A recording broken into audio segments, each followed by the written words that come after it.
चलिए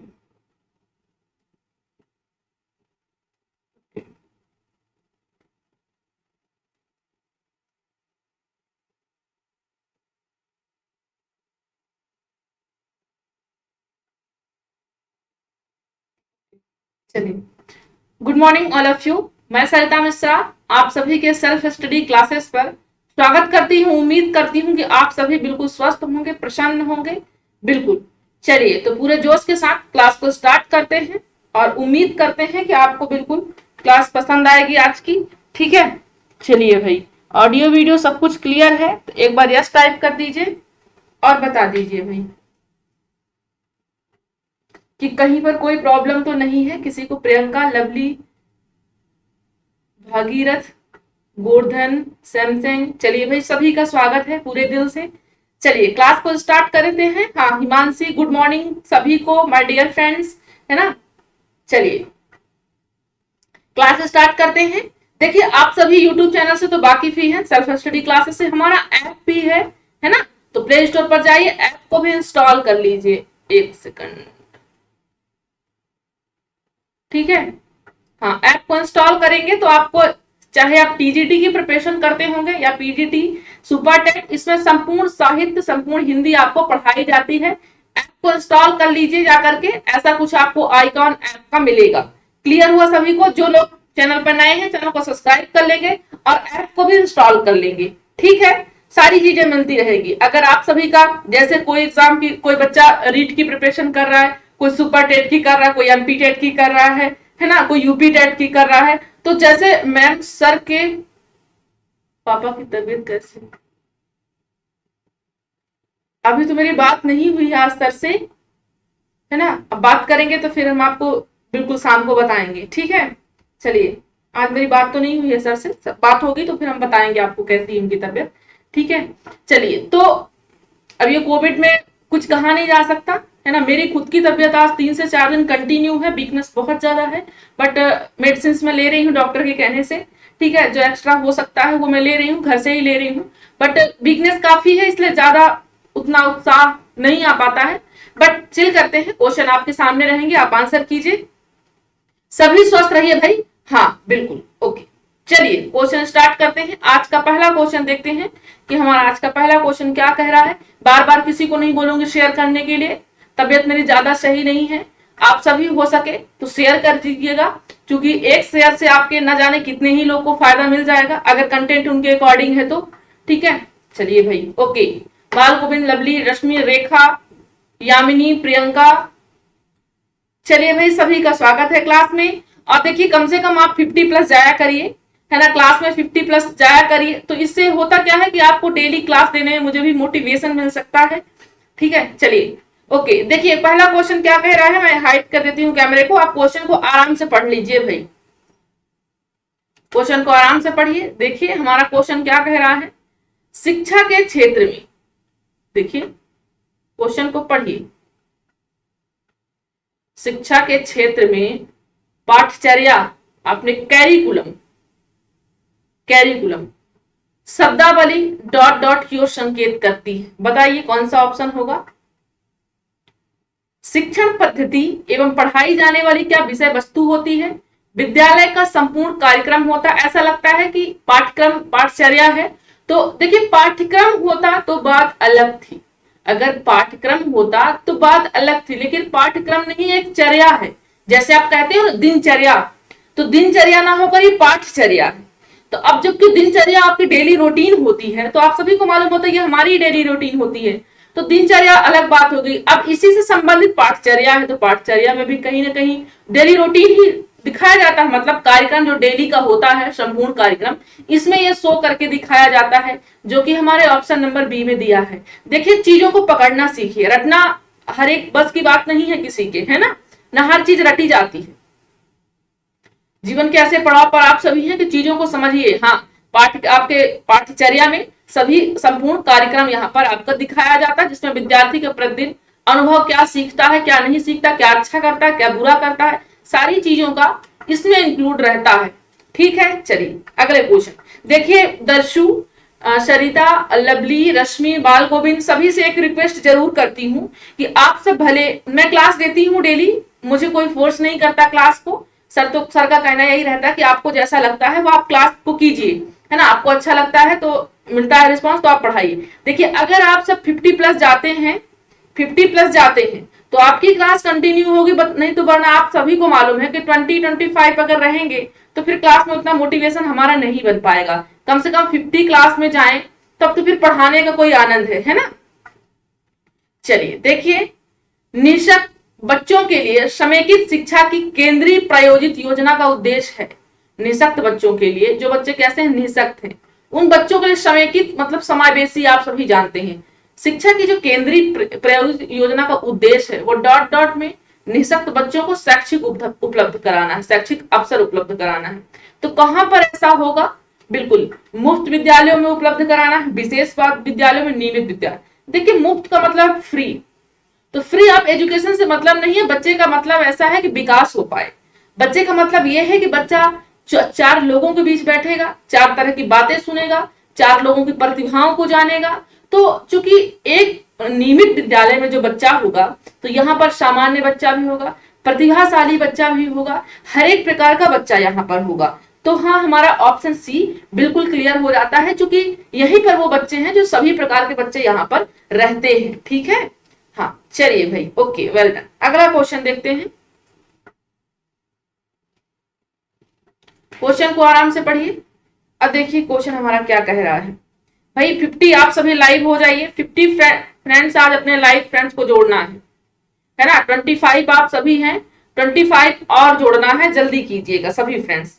देखिए कक्षा कक्ष में शिक्षक व विद्यार्थियों के मध्य जो संप्रेषण होता है, मैं आपको आज रटाने का काम नहीं कर रही हूँ, टोटल आपको समझाने का काम कर रही हूँ। ठीक है, हाँ देखिए, शिक्षक व विद्यार्थियों के मध्य संप्रेषण किस प्रकार का होना चाहिए, क्लास में किसी भी तरह का संप्रेषण हो जाना चाहिए क्या, नहीं।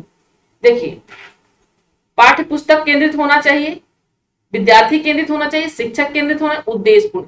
देखिए अगर पाठ्य पुस्तक से सिलेबस से रिलेटिव बात कर रहा बच्चा तो भी अपने उद्देश्य की ओर आ रहा है, पहली चीज हुआ। शिक्षक केंद्रित तो हो रहा है, विद्यार्थी केंद्रित है तभी बातचीत, बच्चा टीचर बच्चे से स्कूल में बातचीत कर रहा है ना, तब वो क्या क्लास कौन सी होगी, उद्देश्य केंद्रित ही हो रही, मतलब कहीं ना कहीं अपने उद्देश्यों को कंप्लीट किया जा रहा है यहाँ पर। जय भीम। चलिए हाँ, बेशक तो ये ऑप्शन डी हमारा उद्देश्य केंद्रित होना, फालतूबाजी बात क्लास में नहीं करनी चाहिए। ठीक है, अगला क्वेश्चन देखिए भाई क्या कह रहा है हमारा, क्वेश्चन को आराम से पढ़िए, जस्ट इसके बाद आंसर कीजिए।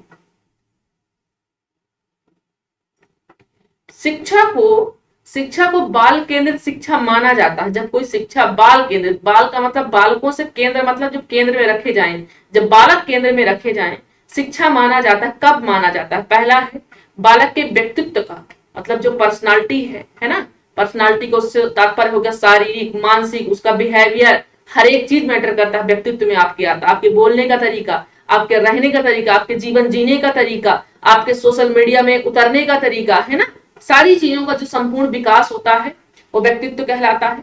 फिर दूसरा है बालक की मांग, जो बच्चे मांग कह रही है, जो रुचि कह रही है, जो अभिवृत्ति कह रही है, उनको प्राथमिकता दी जा रही है। या फिर शिक्षक के स्वयं के महत्व को ध्यान में नहीं, शिक्षक के स्वयं को महत्व रखा जाएगा तो ये शिक्षक केंद्रित हो जाएगा, फिर बाल केंद्रित नहीं रह जाएगा। पाठ्यक्रम को तो तब महत्व देंगे जब बच्चे को समझ में कुछ आएगा, है ना। तो हमारा ऑप्शन ए ज्यादातर आंसर, ए आ रहा है, बी आ रहा है, लेकिन हमारा बी ऑप्शन होगा, है ना, बी भी आ रहा है, ए भी आ रहा है। देखिए थोड़ा मेरे मुंह से ए क्या निकला, ए आंसर करने लगे, ए नहीं होगा। देखिए आप लोग समझने की कोशिश कीजिए, प्लीज ट्राई टू अंडरस्टैंड, है ना। कहने का मतलब ये है कि जब तक किसी बच्चे की अकॉर्डिंग क्लास नहीं होगी, सब कुछ बच्चे के अनुसार व्यवस्था नहीं होगी, वो क्लास आपकी बाल केंद्रित नहीं कहलाएगी। ठीक है, तो यहाँ पर हमारा जो ऑप्शन बी है वो बालक की मांग के अकॉर्डिंग भी है, रुचि के अकॉर्डिंग भी है, अवृत्ति जो उसकी मनोवृत्ति, मन की वृत्ति कहती है वो भी होगा, है ना। हाँ, तो ये सारी चीजें यहाँ पर दी गई हैं, है ना। तो ये बालक की जब सारी, बालक के व्यक्तित्व बस की बात हो रही है, संपूर्ण विकास बालक के सिर्फ व्यक्तित्व की बात हो, पर्सनालिटी, है ना, तो नहीं, ऑप्शन बी हमारा हो जाएगा। चलिए अगला क्वेश्चन देखिए क्या कह रहा है। शिक्षा की प्रक्रिया के अंग होते हैं, शिक्षा होता है, शिक्षार्थी होता है, पाठ्यक्रम होता है, ये सभी होगा। बताइए आंसर कीजिए क्या होगा।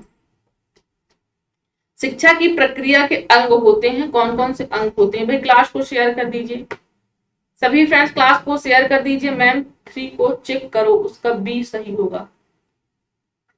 3 को चेक करें।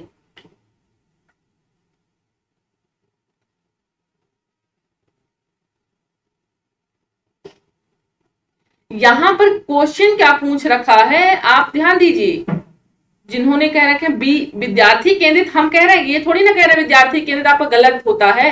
देखिए मैं क्या कह रही हूं, क्वेश्चन को बी ऑप्शन आपका गलत नहीं है बेटा। देखिए क्वेश्चन कह रहा है कि जो कक्ष में, कक्षा जो क्लास में क्या होता है, शिक्षक और विद्यार्थी, मान लीजिए शिक्षक हो गए, ये विद्यार्थी हो गए, इनके बीच जो वार्तालाप हो रही है, क्या पूछ रहा है, मध्य संप्रेषण होना चाहिए।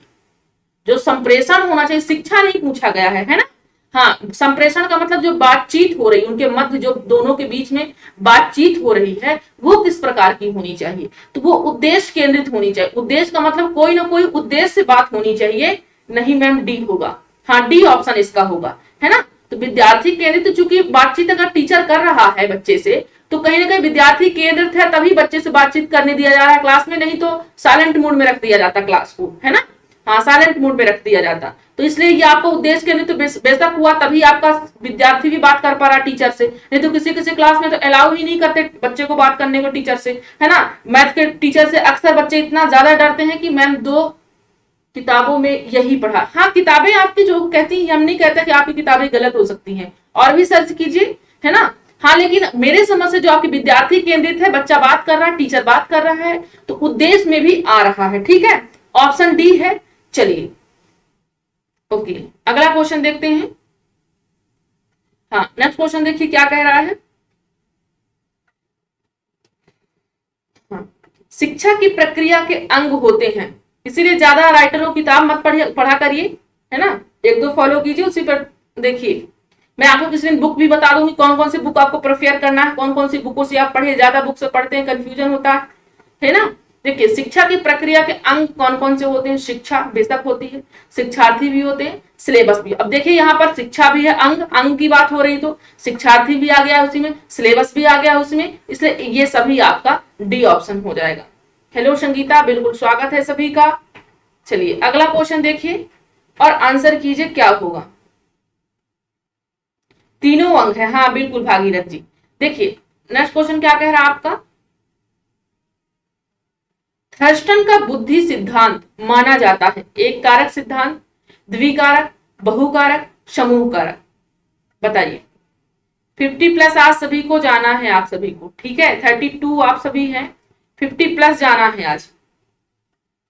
भागीरथ जी, सैमसंग, सोनी, सरोज, मीनाक्षी, संगीता, लवली, हिमानी, दर्शु, भैया, सभी लोग हेल्प कीजिए, सभी लोग शेयर कीजिए क्लास को, है ना। मेरी मेहनत को देखिए, एक तो मुझे वीकनेस भी है 2-4 दिन से कंटिन्यू, तो बिल्कुल अच्छा भी फील नहीं हो रहा है, बट क्लास को मैं ऑफ नहीं करना चाहती, ठीक है। हाँ स्पीड से ज्यादा नहीं बोलती हूँ, इसलिए थोड़ा सा अंदर से वो नहीं आता। हाँ बिल्कुल, देखिए एक कारक सिद्धांत साइमन बिने ने दिया है। एक आपने क्या सुना होगा, IQ, बुद्धिलब्धि, इंटेलिजेंसी पॉइंट, बुद्धिलब्धि, और आपने एक मानसिक आयु।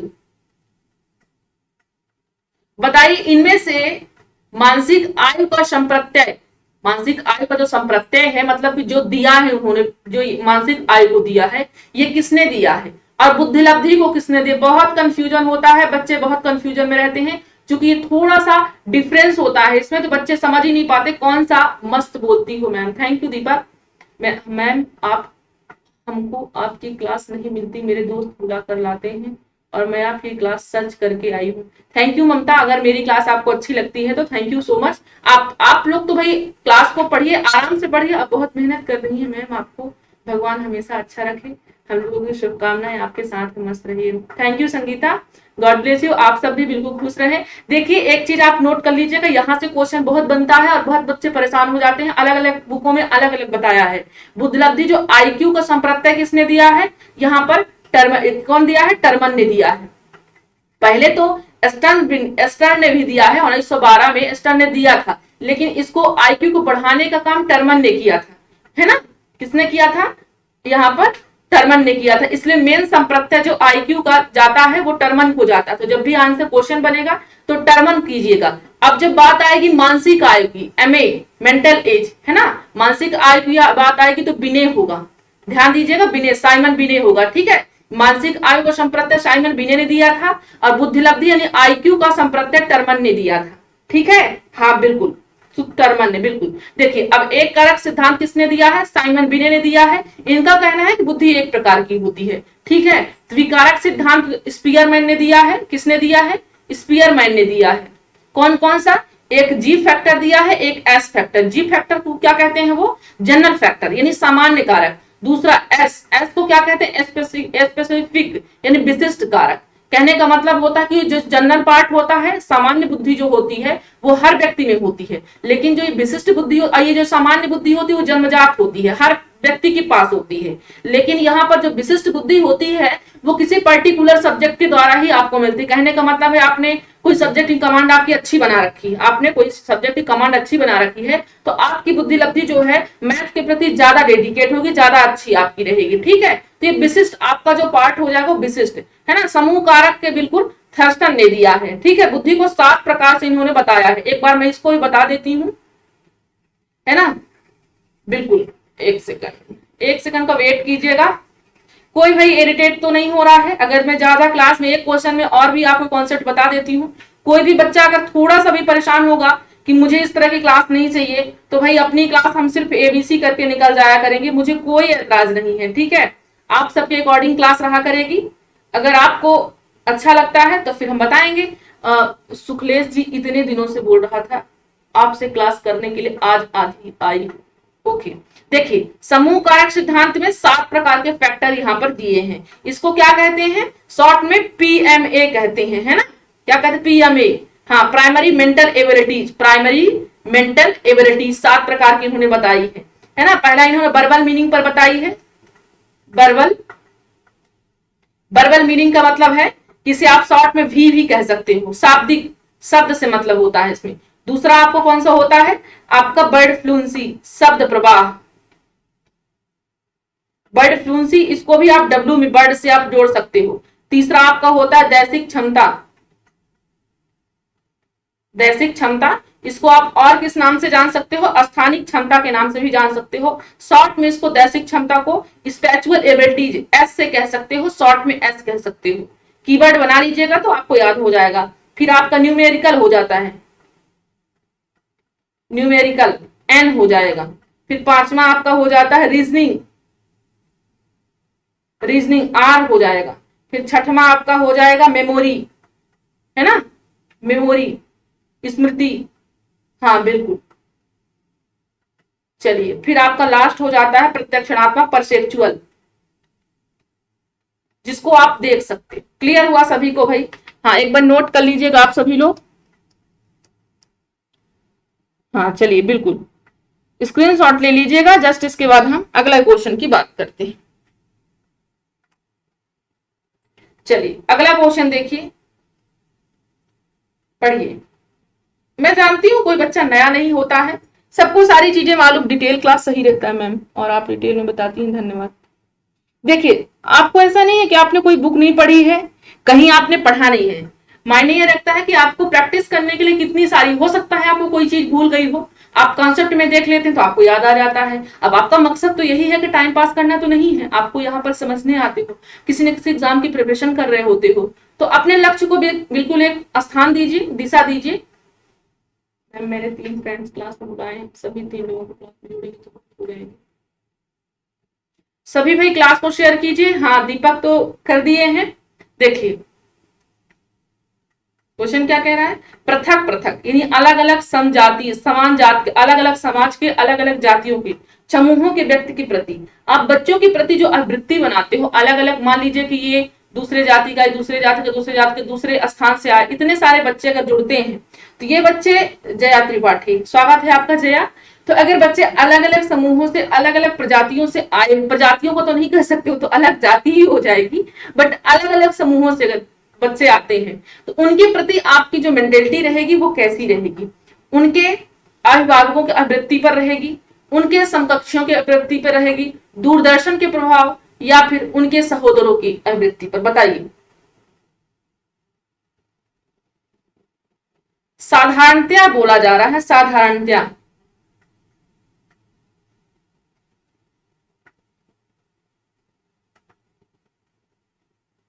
क्वेश्चन क्या कह रहा है? सबसे पहले क्वेश्चन को ध्यान से पढ़िए, आंसर बिल्कुल गलत आ रहे हैं। आंसर बिल्कुल, दीपक, रश्मि, लवली, ममता, कोई भी क्वेश्चन को ध्यान से आपने पढ़ानी है, कोई भी फ्रेंड्स क्वेश्चन को ध्यान से पढ़िए, जस्ट इसके बाद आंसर दीजिए। कोई जल्दबाजी नहीं है कि आपको आंसर पहला आ ही जाना चाहिए। कॉन्सेप्ट सीख के जाइए। हाँ, भागदौड़ में आप भेड़ चाल में न चलिए। क्वेश्चन को पहले आप सभी ध्यान से पढ़िए, फिर आंसर कीजिए। अभी किसी भी बच्चे का सही आंसर नहीं आ रहा है। क्वेश्चन क्या कह रहा है पहले देखिए। पृथक पृथक समजाति, अलग अलग जाति के समूहों के व्यक्तियों के प्रति बच्चों की जो अभिवृत्ति होती है साधारणतया आधारित होती है। किससे संबंधित होती है? अब सही आंसर आया है। हाँ, किससे संबंधित होती है? उनके अभिभावकों की अभिवृत्ति से। देखिए, अगर पेरेंट्स अगर कोई छोटा मोटा कुटीर उद्योग करते हैं तो बच्चे भी उसी में इंक्लूड होते हैं। उनके कारण ही बहुत सारी उनकी अभिवृत्तियां रुक जाती हैं। तो चूंकि उनकी डिपेंड करती है उनके अभिभावकों पर, है ना, कि वो लोग किस समूह से हैं, किस, ऐसा नहीं है कि हमेशा के लिए वो चीज हो चुकी है, अब वो बदली भी जा सकती है। इसलिए समावेशी कक्षा में बच्चों को, उन समूहों के बच्चों को ले आया जाता है और उसको फिर उसके अकॉर्डिंग उसमें लालन पालन दिया जाता है। ठीक है। हाँ, ए ऑप्शन होगा, बी नहीं होगा। अब उनके समकक्षियों, ऑप्शन देख लीजिए पहले, उनके समकक्षियों की अभिवृत्ति पर, क्या उनके समान कक्षा वालों की अभिवृत्ति पर? भाई, बच्चा तो पृथक पृथक समूह से है तो पहले तो आपको उसको पोषण देना पड़ेगा। हाँ, पृथक होता है, इसलिए ए होगा। चलिए अगला क्वेश्चन। निम्न में से कौन सा लक्षण किसी मापक उपकरण के लिए सर्वाधिक वांछनीय है? पहला है विश्वसनीयता, वैधता, वस्तुनिष्ठता, मानक। बोल तो रही हूं आप लोग क्वेश्चन को, हमने सबसे पहले बोला था। हाँ चलिए, बनता, बिल्कुल अच्छी बात है। देखिए, कौन सा लक्षण जो होता है किसी मापक का, जब आप मेजरमेंट करते हैं बच्चों का, तो आप जब मेजरमेंट करते हैं तो उसके उपकरण के सर्वाधिक वांछनीय, सर्वाधिक सबसे सही ऑप्शन कौन सा होगा? विश्वसनीयता होगा, वैधता होगा, वस्तुनिष्ठता होगा, मानक होगा। विश्वसनीयता का मतलब है कि अंकों से संबंधित है। अगर आपके टीचर, आपकी कॉपी चेक की जा रही है तो आपके कोई एक टीचर 70 नंबर आपको मैथ्स में दे रहे हैं, तो चाहे किसी भी यूनिवर्सिटी में आप ले जाएं, उसको आप में 70 नंबर ही मिलने चाहिए। ये होता है विश्वसनीयता, अंकों से संबंधित। अंकों में विश्वास हो कि आपको अगर इस प्लेटफॉर्म पर 70 मिल रहा तो नेक्स्ट प्लेटफॉर्म पर भी अगर कॉपी चेक की जाएगी तो 70, आज कॉपी चेक हो तब भी 70 नंबर मिले, होने वाले कल में चेक हो तब भी 70 मिले। वैधता, जिन अंकों का मापन करने की बात की जाए, जिन पाठ्यक्रमों को, भाई मान लीजिए आज आपका सीडीपी का टेस्ट है तो आपको सीडीपी के ही क्वेश्चन पूछे जाए, ना कि अन्य पार्ट से नहीं। ये होता है वैधता। उन्हीं अंकों का मापन किया जाए जिनके बारे में बात हो, जिनकी पाठचर्या चल रही हो। ठीक है। वस्तुनिष्ठता, वस्तुनिष्ठता, ऑब्जेक्टिव विकल्प, क्योंकि इनमें कोई हेर फेर नहीं हो पाता। एक ऑब्जेक्टिव में 1 नंबर के क्वेश्चन है तो 1 नंबर पूरे मिलने वाले हैं। अरे मानक, आप लोग सर्वाधिक वांछनीय, सर्वाधिक सही कौन सा है? वांछनीय। मानक क्यों नहीं होगा? मानक, मानक तो आप सभी को मालूम, किसी मापक उपकरण के लिए मापक होता ही नहीं है। मानक नहीं होगा, अंकों का सबसे पहले होगा। विश्वसनीयता सर्वाधिक वांछनीय होगा, ऑप्शन नंबर ए होगा। ऑप्शन नंबर ए होगा। अगला क्वेश्चन देखिए। निम्न में से कौन सी प्रगतिशील शिक्षा की विशेषता है? समय सारणी और बैठने की व्यवस्था में लचीलापन, केवल प्रस्तावित पाठ पुस्तकों पर आधारित अनुदेश, परीक्षाओं में अच्छे अंक, या बार बार ली जाने वाली परीक्षा। आप लोग एक चीज नोट कर लीजिएगा, जब भी आप कभी भी पेपर देने जाइएगा, चाइल्ड डेवलपमेंट में क्वेश्चन पूछा जाता है, ऐसे क्वेश्चन आपसे देखा जाता है कि आपकी रीजनिंग पावर और रही बात आपकी समझदारी की बेसिक दुनिया के लिए, तो क्या होगी। तो कभी भी किसी भी बच्चे के परीक्षाएं ही सब, कहते हैं ना किताबें ही सब कुछ नहीं होती हैं, समाज भी होता है। समाज में कभी कभी पेरेंट्स आपके कहते होंगे ना कि बेटा किताबों पर ही ना घुसे रहो, आप थोड़ा बाहर भी आओ, है ना, बाहर की दुनिया भी बहुत मैटर करती है। तो सब कुछ बार बार परीक्षाएं लेने से ही सब कुछ नहीं होता है। तो ये तो बिल्कुल गलत हो गया, डी ऑप्शन। अच्छे अंक प्राप्त कर लेना ही जीवन में सब कुछ नहीं होता है, ये भी गलत हुआ। इसलिए अंकों को भी कभी प्रधानता मत दीजिए। एक अच्छे, क्या आप चंद्रशेखर आजाद, है ना, और किसी की बात अगर खुदीराम बोस, किसी की XYZ आप बात लीजिए, गांधी जी की, तो मान लीजिए किसी किसी की शिक्षा दीक्षा के बारे में आप तो जानते भी हैं, किसी की नहीं भी जानते हैं, तो क्या आपको यहाँ पर अंक उनके परसेंटेज से मतलब उन्होंने आज नाम कितना कमाया है ये आपके लिए मैटर करता है ना। तो पाठ्य पुस्तकों पर भी हमको आधारित अनुदेश वहां पर नियम नहीं निकाल देना है। बैठने की व्यवस्था में लचीलापन, फ्लेक्सिबिलिटी होनी चाहिए, मतलब कि बच्चा कहीं पर भी बैठ गया है, ऐसा नहीं कि भाई देखो हटो तुम यहाँ से, इस टेबल पे तो हम बैठते हैं, तुम कैसे बैठ गए, ऐसा नहीं होना चाहिए। कोई बच्चा आया यहाँ बैठ गया, कोई बाद में आया यहाँ बैठ गया, है ना। एक फ्लेक्सिबिलिटी होनी चाहिए, ठीक है। कोई किसी का राज नहीं चलना चाहिए कि भाई देखो हम राजघराने से हैं तो हमको यहीं पर बैठना है, तुम छोटे घर से हो, तुम इस स्थान पर बैठो, ठीक है। तो हमारा ऑप्शन ए बिल्कुल क्लियर हो जाता है। अगला क्वेश्चन देखिए, जॉन डीवी द्वारा समर्पित लैब विद्यालय के उदाहरण कौन से हैं? पब्लिक विद्यालय, फैक्ट्री विद्यालय, सामान्य विद्यालय, प्रगतिशील। आंसर कीजिए भाई सभी फ्रेंड्स। हाँ 40+ आप सभी हो चुके हैं, 40+। 10 और जोड़िए ताकि हम 50 हो पाए, है ना। कभी कभी तो केवल वो तो वैसे निगेटिव, हाँ दीपक बिल्कुल निगेटिव ही है केवल भाई। कभी कभी तो यार टीचर के अलावा हमको कोई और टीच करे, हमको गुस्सा आता है। ममता कोई बात नहीं है, आपके फ्रेंड्स ही है ना, जाने दो आप, है ना। चलिए देखिए क्या कह रहा है कि प्रगतिशील, मिलजुल कर रहा करिए आप सभी लोग, ठीक है। भाभी शिक्षक हैं आप सभी, प्रगतिशील हो जाएगा, सभी को ये मालूम है। Well done. चलिए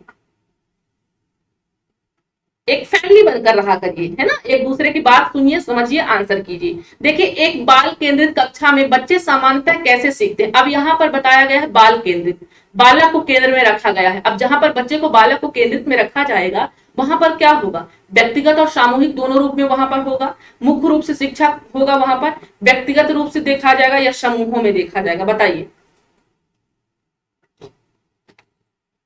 good morning, good evening Umesh ji के डियर फ्रेंड जी।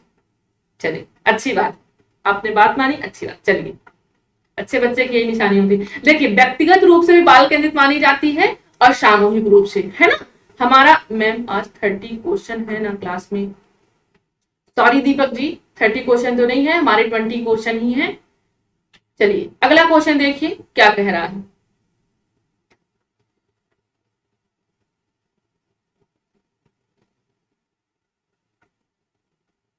हाँ जब एक निर्योग बच्चा, निर्योग योग होता तो सही है, निर्योग है ना, उतना योग्य नहीं है। जब बच्चा पहली बार विद्यालय आता है तो शिक्षक को क्या करना चाहिए? पहला है बच्चे की निर्योग्यता के अनुसार उसे विशेष विद्यालय में भेजने का प्रस्ताव देना चाहिए। बच्चा कैसा है? निर्योग बच्चा है।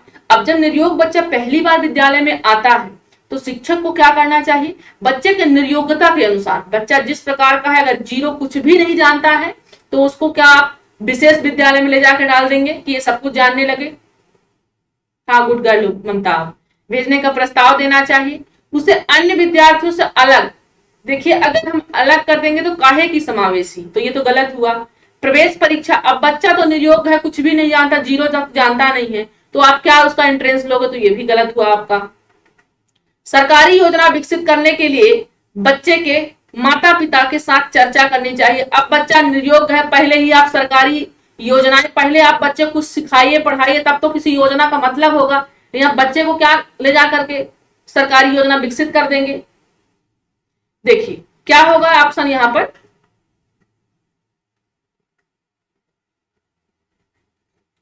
योजना तो तब काम करेगी जब बच्चा कुछ पढ़े लिखे कुछ समझे, तो फिर क्या पैसे के बिना से काम थोड़ी रुक रहा है कि आप योजना में ले जा करके डाल देंगे उसको, है ना। पैसे के बिना काम कहां, अभी तो बच्चा कुछ जानता ही नहीं है। बच्चे के निर्योग्यता के अनुसार उसे विशेष विद्यालय में भेजने का प्रस्ताव देना चाहिए कि बच्चा अभी, ये सही ऑप्शन नहीं है ना। अब सरकारी योजना हो सकता था लेकिन इसलिए नहीं होगा कि बच्चा कुछ भी नहीं जानता और आप उसको कैसे किसी योजना के बारे में, योजना के बिना काम थोड़ी रुक रहा, अगर काम रुकता तो हाँ बेशक उसको इसकी जरूरत थी, लेकिन अभी यहाँ जरूरत है, अभी तो बच्चा निर्योग है, कुछ जानने बूझने लगे तब फिर योजना काम वहां पर करेगी। सभी गलत है, ए ऑप्शन सही होगा। अगला क्वेश्चन देखिए क्या कह रहा है, क्वेश्चन पढ़िए, मैं पानी पी लेती हूँ, गला मेरा सूख रहा है। हिंदी में आपके 30 क्वेश्चन आए थे भाई,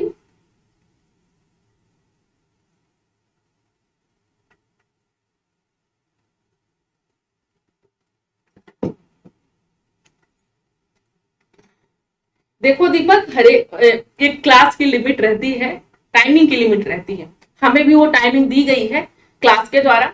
उस टाइमिंग में हमें अपनी क्लास को पूरा करना होता। आधे घंटे का हमें टाइमिंग दिया गया है, जिसमें हम आपके 30 क्वेश्चन आधे घंटे में नहीं करा पाएंगे, है ना। हाँ बिल्कुल, वो तो हमारी टाइमिंग आगे बढ़ जाती है। हाँ पकड़िए इस आंसर को। चलिए देखिए, अब शिक्षार्थियों के ज्ञान अर्जन में, शिक्षार्थियों ज्ञान अर्जन, एक अर्जन होता है, दूसरा अधिगम होता है। अर्जन घर पर भी हो सकता है और अधिगम आपके किसी संस्थान में ही होता है। तो विद्यार्थियों के ज्ञान अर्जन में सहायता करने के क्रम में अध्यापकों को किस प्रकार ध्यान केंद्रित करना चाहिए। पहला है सुनिश्चित करना कि शिक्षार्थी सब कुछ याद करते हैं। भाई याद तो बिल्कुल गलत बात है, याद करना मेमोराइजेशन को तो बिल्कुल एनसीएफ दूर करता है। हिंदी क्लास बच्चे भी तो 100+ थे। कल हमने 30 क्वेश्चन रखे थे दीपक, तो ये तो गलत हो जाएगा। ठीक है, शिक्षार्थी के द्वारा अधिगम की अवधारणाओं में कुशलता प्राप्त करना। अवधारणाओं, यहाँ पर परिभाषाओं की बात हो रही, अवधारणा फैक्ट है, तथ्य है, तो ये बिल्कुल भी गलत हो जाएगा। शिक्षार्थी के द्वारा प्राप्त किए गए अंकों पर, अंकों में भी भाई अंकों पर भी हम लोग इंडिकेट नहीं करते, ये भी गलत है। शिक्षार्थी को सक्रिय वर्ड है, एक्टिव, तो जो कि ऑप्शन नंबर डी में हमारा चला जाएगा। अगला क्वेश्चन देखिए क्या कह रहा है। परिवार एक साधन है, अनौपचारिक का, औपचारिक का, गैर औपचारिक का, दूरस्थ का। तो देखिए हमारे जो परिवार है वो हमारा इनफॉर्मल है, अनौपचारिक है ना। और औपचारिक जो है आपका स्कूल हो जाएगा, है ना, कॉलेज हो जाएगा, कोचिंग सेंटर हो जाएगा, ये सारे आपके औपचारिक साधन हो जाएंगे। ठीक है, हाँ चलिए बिल्कुल ऑप्शन नंबर ए आपका हो जाएगा। अगला क्वेश्चन देखिए, मनोचित्रण का संदर्भ है। मनोचित्रण यानी मन का चित्रण, मन में जो चित्रण मेंटलिटी जो आपकी बनाते हो आप सभी, वो क्या होगा। अर्थग्राह्यता को बढ़ाने की एक तकनीक होती है मनोचित्रण। जोखिम भरे कार्य के लिए कर्म योजना होती है। मन का चित्रण खींचना या मन के प्रकार का अन्वेषण। अर्थग्राह्यता को बढ़ाने की एक तकनीक नहीं है मनोचित्रण। मनोचित्रण तो आपके मन में बनाई हुई एक, कहने का मतलब मन में जो आप छवि बना रखते हैं किसी के प्रति।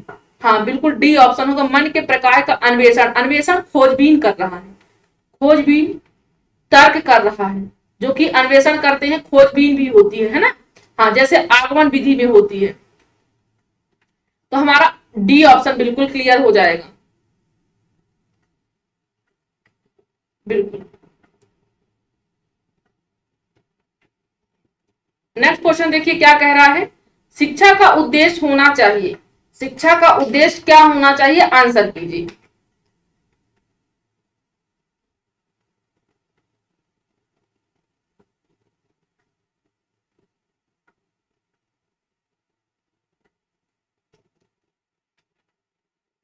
बताइए। अधिगम अर्जन दो होते हैं। अधिगम जो होता है आपका किसी संस्थान में होता है, अधिगम जो होता है वो किसी संस्थान में ही होता है। मतलब आप किसी न किसी पैसे इन्वेस्ट कर रहे हैं तब वहां पर आपको शिक्षा मिल रही है। और जो अर्जन होता है वो आपके समाज में, समाज के 4 लोगों के बीच बैठेंगे तब भी आपको चीजें अर्जन होने लगती है ना। जैसे आपको मान लीजिए कोई वर्ड, अब जैसे कि हाउ आर यू, अब हाउ आर यू छोटा बच्चा भी जान जाएगा, क्योंकि अगर आप बोलते भी है ना तो बच्चा अगर 2-4 दिन आपको सुनता है कि हाउ आर यू, भाई कुछ ना कुछ सही है ना। हाउ आर यू मतलब बच्चा कहीं ना कहीं आपको 2-4 बार सुना होगा कहीं ना कहीं पर, तो वो बोलने लगेगा उस चीज को। मतलब वो क्या किया, अर्जन किया। आप छोटे बच्चे को ही आप मम्मा बोलने लगती है कि बाटर, ये बाटर है, तो क्या बाटर को क्लास में पढ़ने जाता है, वो तो घर पे ही मम्मी उसकी बाटर बाटर बोलती है तो बाटर को अर्जन कर लेता है अपने अपने माइंड में, है ना। तो देखिए शिक्षा का जो उद्देश्य होना चाहिए वो व्यवहारिक जीवन के लिए विद्यार्थियों को तैयार करने के लिए, है ना। ऑप्शन डी होगा। अगला क्वेश्चन पढ़िए और आंसर कीजिए।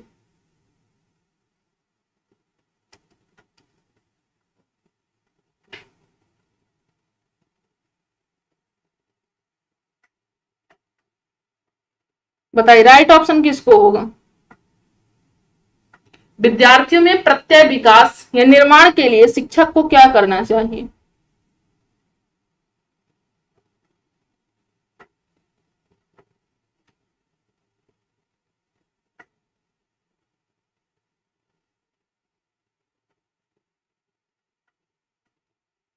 हाँ बिल्कुल दीपक, ग्रुप बन जाएगा। ठीक है, हाँ, आपको मान लीजिए अगर आपको किसी को प्रॉब्लम होती है ना, मान लीजिए कोई क्वेश्चन आपको, मान लीजिए क्लास में आप पढ़ते हैं, आपको कोई डाउट्स आता है, कोई प्रॉब्लम्स होती है, तो आप मेरे फेसबुक पर भी आप जुड़ सकते हैं मुझसे, है ना, आप मुझसे फेसबुक पर भी जुड़ सकते हैं। Seated and estate, seated and estate कर से है मेरा फेसबुक में विद सरिता मैम। आप फेसबुक में भी आप जुड़ जाएंगे तो वहां भी आप क्वेश्चन, आपको कोई डाउट रहता है तो वहां भी आप मुझसे पूछ सकते हैं, ठीक है। हाँ, seated and estate with Sarita ma'am में आप जुड़ेंगे फेसबुक में, तो आप वहां पर भी क्वेश्चन, किसी को क्वेश्चन मान लीजिए नहीं समझ में आ रहा है, डाउट आ रहा है, तो वहां भी आप मुझसे डाउट सेशन में पूछ सकते हो, ठीक है, वहां भी आपको रिप्लाई मिल जाएगा। हाँ, हम बिल्कुल एक ग्रुप बनाएंगे, ठीक है, निश्चिंत रहिए आप, ठीक है। चलिए, आप इसे नोट कर लीजिएगा, आप फेसबुक पर जुड़ सकते हैं मुझसे, वहां पर आपको कोई क्वेश्चन समझ में नहीं आता है, डाउट्स आते हैं, तो आप मुझे डाउट सेशन पर भी क्वेश्चन वहां पर भेज दिया करना फेसबुक में, ठीक है। हाँ चलिए, तो आपको वहां पर भी आंसर मिल जाएगा, ठीक है भाई। हाँ, नोट कर लिया, इसको इरेज कर देती हूँ। चलिए, तो बताइए, विद्यार्थियों प्रत्येक विकास का निर्माण के लिए शिक्षक को शिक्षण विधि सरल से जटिल की ओर होनी चाहिए, बिल्कुल शिक्षण विधि सरल से जटिल होनी चाहिए। हाँ, व्हाट्सएप ग्रुप भी बना, आज आपको एफबी पर सर्च करूंगी, हाँ ठीक है। हाँ, मेरी पिक यही मिल जाएगी जो आपको क्लास में मिलती है। देखिए, विद्यार्थियों में प्रत्येक विकास का निर्माण के लिए शिक्षक को विद्यार्थी को व्यापक अनुभव का अवसर प्रदान करना चाहिए, या फिर विद्यार्थी को निर्मित प्रत्ययों के अंतरण का अवसर देना चाहिए, या फिर उपरोक्त सभी, बताइए।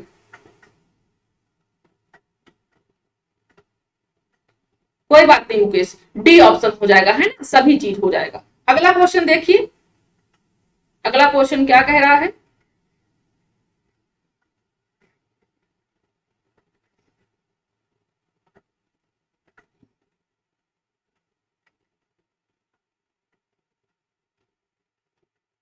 बाल मनोविज्ञान का केंद्र बिंदु है, अच्छा शिक्षक है, बालक है, शिक्षण प्रक्रिया है, या फिर विद्यालय है।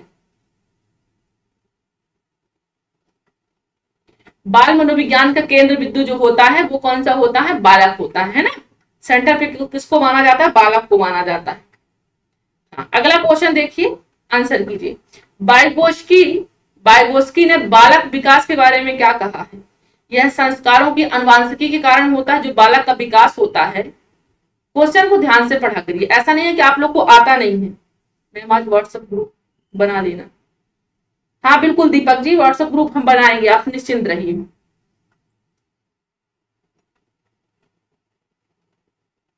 देखिए, बाइगोस्की ने बालक विकास के बारे में कहा है, यह संस्कारों की अनुवांशिकी के कारण होता है, यह सामाजिक अंतःक्रियाओं का उत्पाद होता है, औपचारिक शिक्षा का उत्पाद होता है, यह समावेश और समायोजन का परिणाम होता है, बताइए। बी सी डी क्या होगा।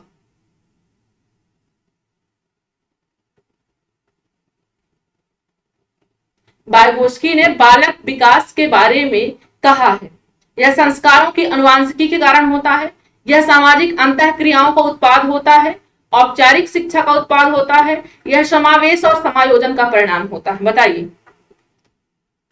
देखिए, हाँ सामाजिक, जब भी ये सामाजिक वर्ड जहां भी आए ना, इसको छोड़ना नहीं, ये बिल्कुल पासवर्ड है बाइगोस्की का। ये सामाजिक वर्ण, आप लोग, मेरा कमेंट लेट क्यों जा रहा है मैम सरोज, पता नहीं क्यों लेट जा रहा है, हो सकता है आप लाइव जहां पर लिखा हुआ हो, जहां पर लाइव हो वहां पर टच कर दीजिए, तो आपका कमेंट बिल्कुल लाइन में चलने लगेगा, ठीक है। जहां पर लाइव लिखा हो वहां पर टच कर दीजिए। हाँ, थोड़ा आप पीछे हो सकते हैं इसलिए। देखिए, भाषा विकास के संदर्भ में निम्नलिखित में से कौन सा क्षेत्र पियाजे के द्वारा कम आंका गया है। आनुवांशिकता, सामाजिक अंतःक्रिया, अहम केंद्रित संरचना, या फिर विद्यार्थी द्वारा संक्रियात्मक रचना। आंसर कीजिए क्या होगा।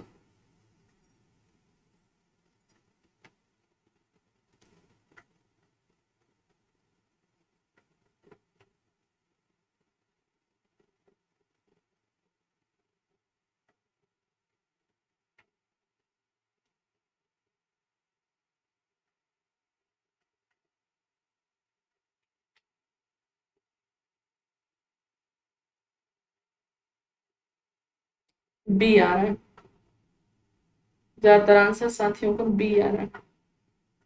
देखिए, भाषा विकास के संदर्भ में निम्नलिखित में कौन भाषा विकास की बात हो रही है, बी ऑप्शन आ रहा है। क्या क्वेश्चन क्या कह रहा है, ध्यान से आपने पढ़ना नहीं है। भाषा विकास के संदर्भ में निम्नलिखित में से कौन सा क्षेत्र पियाजे के द्वारा कामा गया है?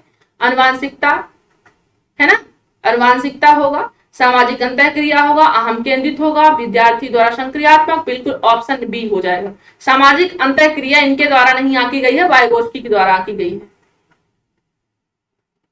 है ना। हाँ बिल्कुल, वाइगोत्स्की के द्वारा आकी गई है। तो हमारा बोध का मतलब क्या है?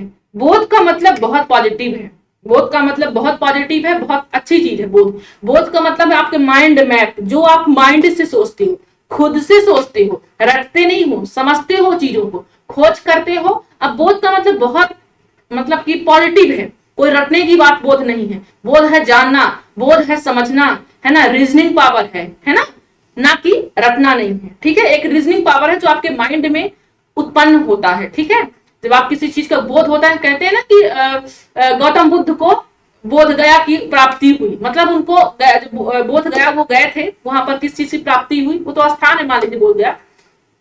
ठीक है, चलिए, तो बोध बहुत पॉजिटिव होता है। ठीक है, चलिए, थैंक यू सो मच सभी को।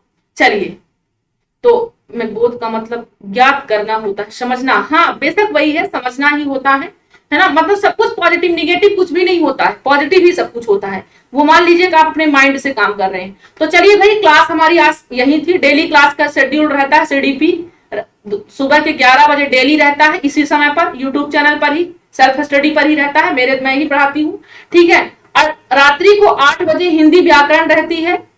हिंदी व्याकरण रात्रि को 8 बजे डेली रहती है। रात्रि को 9 बजे हिंदी साहित्य सुमित सर पढ़ाते हैं, तो उसे भी आप ज्वाइन कर सकते हैं, सभी टीजीटी पीजीटी सुपर टेट के लिए है। तो क्लास हमारी आज यहीं पर थी। बिल्कुल क्लियर है? यस मैम, आकांक्षा। चलिए, बिल्कुल, थैंक यू सो मच आप सभी का, आपने दिल से स्नेह दिया। ठीक है, हम शुक्रगुजार है इस चीज का। मैम आज व्हाट्सएप ग्रुप बना लेना और कल 30 क्वेश्चन लाना। Thank you ma'am, thank you Jaya. ठीक है, कोशिश करेंगे हम आपके कामों पर। बाकी अगर आपको क्वेश्चन में कोई प्रॉब्लम होते हैं, और हम वहां भी शेयर कर दिया करेंगे, फेसबुक में भी आपको शेयर कर दिया करेंगे, अगर आप लोग वहां भी जुड़ जाते हो तो वहां भी हम आपको शेयर कर दिया करेंगे क्लास को। आप निश्चिंत रहिए, है ना। चलिए,